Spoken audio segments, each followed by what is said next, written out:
Tired of the everyday grind? Ever dream of a life of romantic adventure?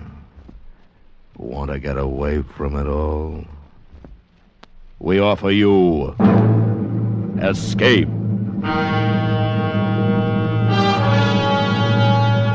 Escape, transcribed to free you from the four walls of today for a half hour of high adventure.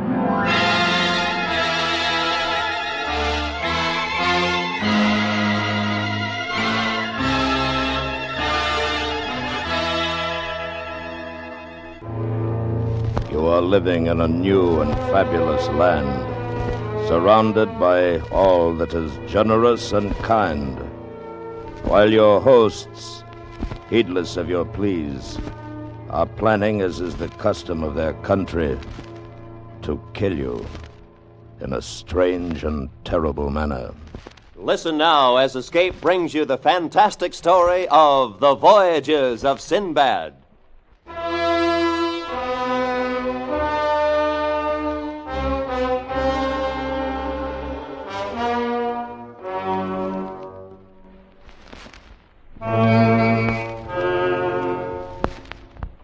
It is related that there lived in Baghdad a poor man called Sinbad the Porter, who earned his living carrying loads upon his back and head. One day, as he was sweating and staggering in the great heat, he passed the door of a house which to him seemed to belong to a rich merchant. Wearily, Sinbad the Porter set his load on the ground and sank onto a bench near the door. He marveled at the scented air and the sounds of birds from within the gardens. And after a few minutes, the door opened and a slave came toward him and bade the porter follow. And they went in and entered a great hall. Welcome. Be at your ease. Will you allow me to ask your name and your trade? Oh, master, I am called Sinbad the Porter, and I carry heavy loads for light payment. Porter, your name is the same as mine, for I am called Sinbad the Sailor. I requested you to come here, for I saw you sitting outside my door, and your weariness and misery touched me. Oh, master, in the name of Allah, do not blame me for my grief. There is no need to be ashamed. There's no shame in poverty.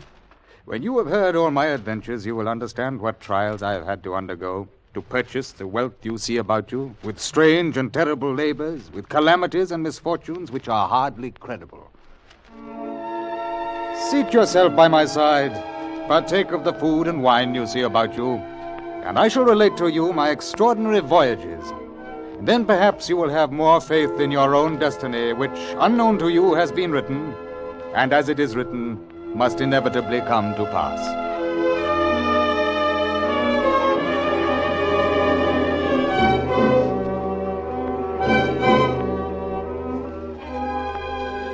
You must know, O honorable porter, who bears the same name as myself, that upon the death of my father, I found myself possessed of a considerable fortune which I spent in the accustomed excesses of youth.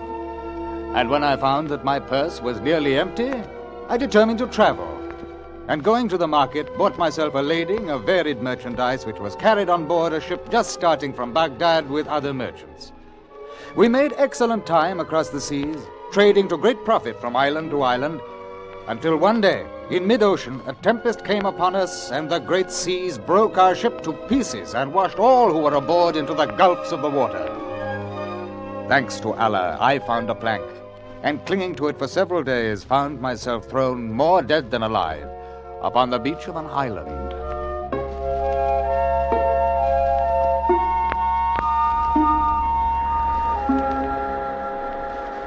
Undoubtedly, he is a stranger to our land. See how he dresses? He is from some unfortunate ship that has foundered beyond.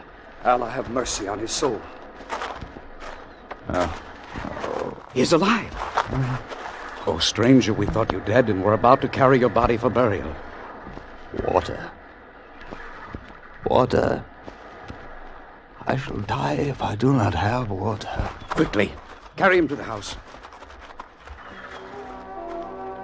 And this they did, and offered me food and water, until, having recovered, I was taken to be presented to the king, who received me with great joy, for I was a stranger, and it was the custom to behave in that fashion. And he said, Sinbad, your escape has been a miraculous and wonderful story. Nevermore shall you want for that which you have lost. I've instructed the Grand Wazir to give you a sum of money and presents of your choosing. I thanked the king, and because in his court I had seen a woman both noble and beautiful, with whom upon sight I had grown to love, I begged for her hand in marriage. This gift he granted me, and gave us a palace with servants and a following which was truly royal. I lived in the calmness of supreme joy for many months, and then I nourished the hope that I could leave the city and return to Baghdad. Here, then, was the beginning of the dreadful event which overtook me. I returned to my wife after presenting my plea to the king, and in my heart was a foreboding heavy and evil. Oh, Sinbad, my treasure of treasures, what has befallen that you should show such unhappiness? I spoke to the king within the hour. And is this reason for tears? And more. I have not spoken of it to you, my love, but of late I cherish the hope that we might return to my homeland, to Baghdad. I long for it. Both day and night, it never leaves me. I spoke of this desire to the king, and he turned a deaf ear. Oh, you should have spoken of this to me before you went to the king. Perhaps you have angered him. No, but... Oh, I know. It is the custom. You are now a citizen of the land. No citizen may leave it. Ah, but be of good cheer, my treasure. Here we may live out our lives fruitfully and in great joy. Come, I have a red bird to show you. He was caught only this morning.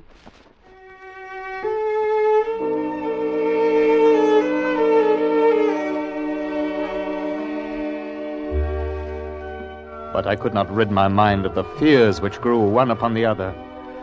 I was virtually a prisoner in the land. And then one day, my neighbor's wife died, and as he was my friend, I went to him and tried to console him. It is Allah's will, and I shall perish for it. Do not grieve more than is lawful, O my neighbor.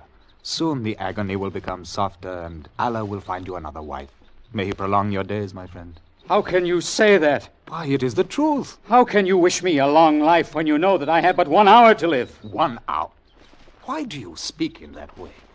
What gloomy presentiments are these? Surely you would not think of killing yourself. Is it possible that you do not know the customs of our country? I am confused, oh my friend. What custom is this? It is a rule here, a law, that every husband must be buried alive with his dead wife, and every wife buried alive with her dead husband. But this cannot be. In 1 hour's time, I shall be committed to the earth with the body of my wife. As Allah lives, the custom is detestable.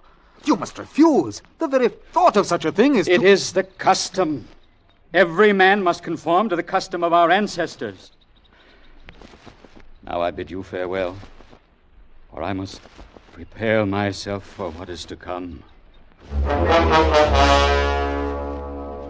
And as I stood in his house, the friends and relations of my neighbor gathered, formed a procession, and the funeral went forward. The woman's body was placed in an open casket, dressed in her most beautiful garments and wearing the chief of her jewels. And the husband walked beside the coffin. We all proceeded with slow steps towards the place of burial. And the man Abdul, who had befriended me at the shore, explained what was to happen. There, Sinbad, where the stone cover is being lifted, it covers a well of great depth. That is where they lower the body? Yes, and afterwards the husband will be put in. But he will surely die. Is there no escape? None. A large jar of water and 7 loaves will go with him. Then the stone cover will be replaced. As it is written, so must it be. Look, he suffers this to be done with no complaint. It would be useless. Slowly my neighbor was lowered into the well. And then, as Abdul had spoken, the stone cover was replaced, and we all returned whence we had come. I was sick with fear at what I had seen. In all my travels, never had I witnessed so barbarous a custom. And though my love for my wife was great, my fear was greater. The only consolation I could find was in the thought that I should be the first to die, and therefore I would not suffer the burial alive. But this consolation was vain. For a short time afterwards, my wife fell ill of a strange malady. You will be well again. Oh, my love. No. No, never again. I'm so weak. The day becomes as night. My love, my treasure, do not speak in this way. I have sent for the highest physicians in the land. They will bring ointments with which to cure you. My jewel, you must live. You must! Where are you? Sinbad! Sinbad!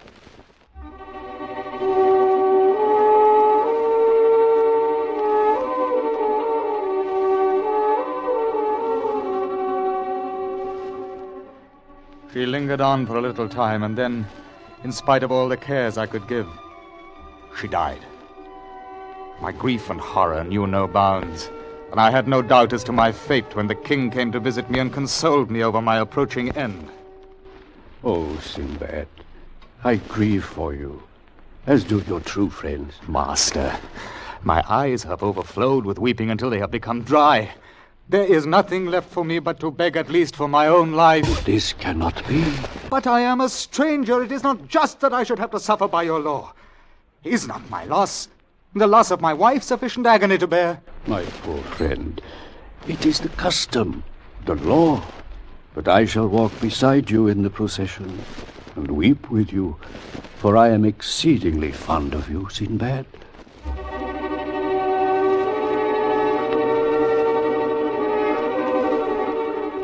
And so it was done. We came to the well beside the mountain which overlooked the sea, and my dear wife's body was lowered into it. And then, in spite of my struggles and lamentations, ropes were fixed under my arms, and tying a jar of water and 7 loaves of bread to my back, they began to lower me into the well. Farewell, oh Sinbad, farewell! No, I do not deserve this. I cannot die like this. No! Their voices came from a greater and greater distance, echoing the mournful wail about me, until the sounds became lost in the blackness. Down, then deeper was I lowered, and then I reached the bottom. The rope end was released from above, and I saw the light of the opening disappear as they replaced the great stone cover and went their ways. I was alone in that fearful underground place, alone, with only the dead for my companions.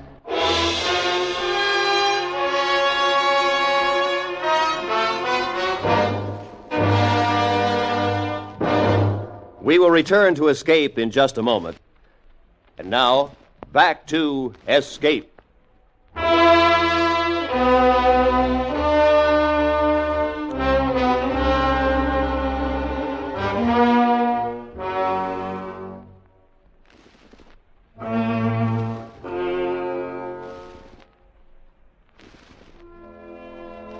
I stood for long moments after the stone cover had been replaced over the well.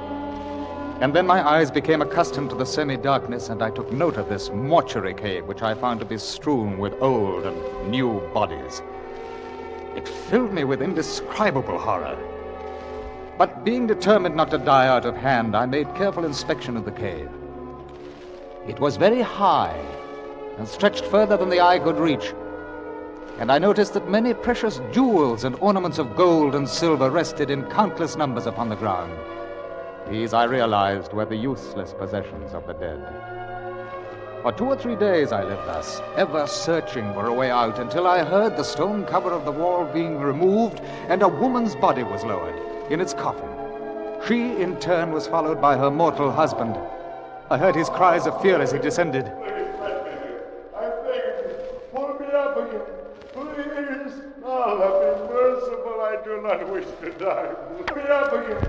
Please, Allah be merciful. I do not wish to die. Please. And as with myself, the rope hurtled down after him, and the stone cover was replaced. At first, he did not see me, and I saw that he was a huge and powerful man. He fell to the ground and beat himself in the face and stomach with his fists. Hear me, your friend. Who's there? Answer me for the love of Allah. Who is it? I cannot see you. Who are you? Do not come nearer. Be in peace, O my friend. I am but Sinbad the sailor who was put into this place but a few short days ago. You are human? You are alive, but I thought all who came here died. The bread and water gives us nourishment for a little while. In that time we may seek an escape. There is no escape. It is Allah's will. I curse the woman I married that she should bring me to such an end. No. Speak gently of her, friend. It is more the fault of yourself than hers. You should have seen to it in life that this horrible thing, this law, would be abolished. It is the custom. No man can stop it. It is the custom.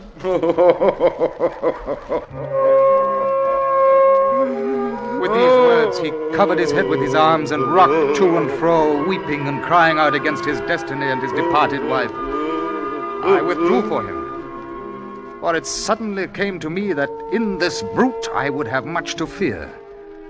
I had eaten and drunk sparingly, but my wants were little when compared with the girth of the stranger. And therefore I hid my remaining food and water and resolved to use them only in a most secret manner. But after the passing of 2 days, I knew that my companion had eaten his 7 loaves with huge appetite and was watching me to discover the hiding place of my own stores. We are brothers, O Sinbad. Give me but a slice of your bread, else I must starve. Well, there is but enough left for myself to give to you will hasten my death as well as your own. Then tell me where you have concealed it, that I may better imagine the taste of bread and water, even though I may not share it with you. And then, in an unguarded moment, he discovered the place where I had concealed my poor scraps and dregs of water. With a mighty lunge, he tore all from me, and like a wild beast began to devour the food. Wait! You leave nothing for me! Oh, what fool are you, then? But live in peace with the knowledge that I did not have to wring it from you. I saw then that I should have to kill this man at the earliest moment, for in his eyes I perceived a madness that would mean a more dreadful death for me than starvation. I left him then and went to search for a weapon with which to defend myself, and amongst the finery and wealth upon the ground, I found a jeweled dagger. And this I hid in my clothes and determined to use when the man again felt the pangs of hunger. Oh, Sinbad. Oh, good friend, you may tell me. I promise upon my word that I shall share with you. There is more bread, more water. You have hidden it in another place. Give me but a scrap, a morsel, I beg you. There is no more. We must lie down and die. Oh, I know you have more. You do not suffer as I do. Tell me, for the love of Allah. There is no more. Oh, if another day passes, I shall die.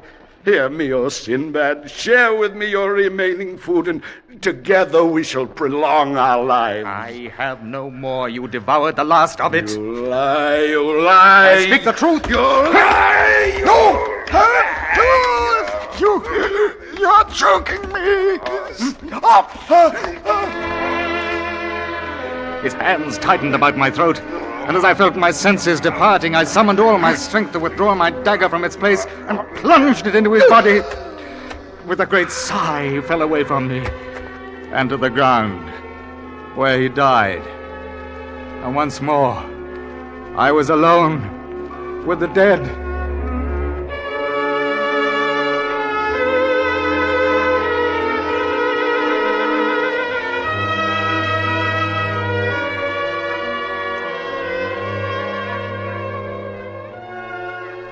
Three days and more passed. My food and water came to an end, and I gave myself up to Allah's will. It was then that I heard a noise of living breath and a movement as of steps somewhere in the deeper recesses of the cave. A great hope grew in me, for here was another being like myself, and I saw a dark shape huddled against the wall.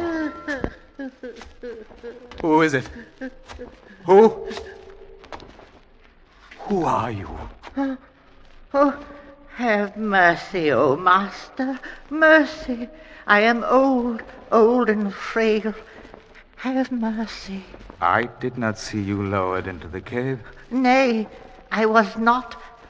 I come from the outside. The outside? There is an escape from this place? Yes. Then why have you come here? In my wickedness, I seek the wealth of those who are fallen in here. I beg of you, do not kill me for it. I am old and weak, and the treasures can do the dead no good. No, I will not kill you, but you must lead me from this place. I would gladly, but my age is upon me. I'm too weak. I must rest. No! Now, for unless I reach food and drink, I shall surely die. Well, then perhaps, for I perceive that you are strong in limb, perhaps you would carry me, for my weight is but that of an autumn leaf. This will I do. Oh, good old man, climb upon my shoulders and lead me the way from this accursed place.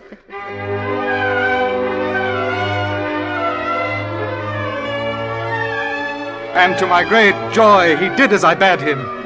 And after traveling countless passages, we came upon a hole which had been burrowed in the earth, and thence into the open air. About me were trees bearing the most succulent of fruits, and a silver stream was at my feet. I made to put the old man down to sate my hunger and thirst. But he did not move. Rather, he pressed his thighs more tightly around my neck and weighed down upon my shoulders with all his weight. And a great fear took me. I tried to throw the old man to earth, but he replied by pressing my throat until I was half strangled. And then he kicked me in the stomach until I got up. Now, take me to the tree over there, for I am hungry. I desire to pluck of the fruits upon it. Go! You're strangling me. Go! Then perhaps I shall allow you to feed, as befits a beast of burden. All that day and night he stayed upon my shoulders, and I was no better than a beast of burden. In the morning I was aroused by a great kick and urged on to find his breakfast with blows from his fists and feet. I had never suffered such humiliation of spirit or discomfort of body. I could find no way to rid myself of him, and I cursed the virtuous impulse which had led me to help him. Rather, I thought I should have remained in the cave to die in peace. And then one day, after weeks of servitude, I found a gourd. What is the purpose of that strange object lying before the tree over there? It is a gourd, old man. A gourd? What manner of thing is this? It has many uses. In my land, it is a receptacle for wine. Wine? You speak with strange words, Sinbad. What is wine? Wine? It has been long since I tasted of it, but it is a sensation so delicate that one's senses cannot encompass the pleasure brought about by its use. How is it made? With the grape? Then you must make me wine, Sinbad. Go pick up the gourd and make me wine. And I saw in his command an idea, and I did as I was bidden. I squeezed the grapes of a prolific vine into the gourd and allowed it to ferment, and when the fermentation had ceased, he ordered me to taste of it to test its quality. Well, Sinbad? It is very fair, old man. And you drank it all yourself? Give me the gourd, slave! Whereupon he carried the wine to his lips and drank it to the last drop and threw the gourd far off among the trees. Soon the wine began to work on his brain. First he danced and jigged on my shoulders and then half collapsed with slack muscles. With a rapid movement I threw the old man to the ground, then fell upon him and smashed his skull to pieces with a rock. And thus he died. May Allah have compassion upon his soul.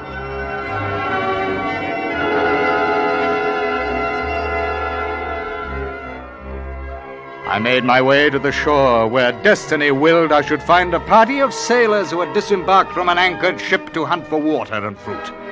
On hearing my tale, they marveled and explained that I had been a captive of the Old Man of the Sea, that I was the first who had not been strangled. Then they took me to their ship, where the captain received me kindly, and we set sail. And after many days and many adventures, whereby I increased my wealth, I arrived once again in Baghdad, and brought unto myself this place where we sit together. Allah is good. How marvelous are your tales. Now, my friend Sinbad the porter, consider the labors which I have accomplished, and the difficulties which I have overcome, and tell me if your estate of porter has not made for a more tranquil life than that which destiny reserved for me. As Allah is with you, my master, I no longer regret my station. For all your riches, I could not endure such as you have described. Ah, my friend, and neither shall you have to. And Sinbad the sailor ordered fine garments brought to Sinbad the porter. And when he was clothed in these, he gave him pieces of gold and appointed him to be his major domo, so that the two lived together in perfect friendship and joy.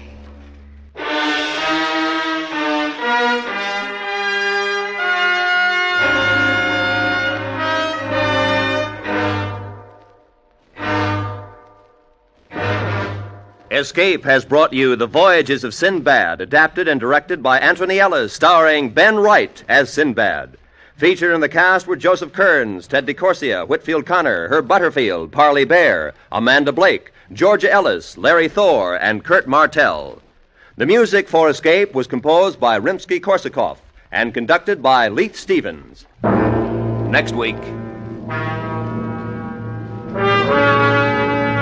You are in command of a ship sailing with sealed orders into an ocean fraught with danger, while the enemy whom you seek is lying in wait for the moment when they will close in and strike, leaving you no escape. So listen next week when Escape brings you Anthony Ellis's exciting story of adventure on the high seas.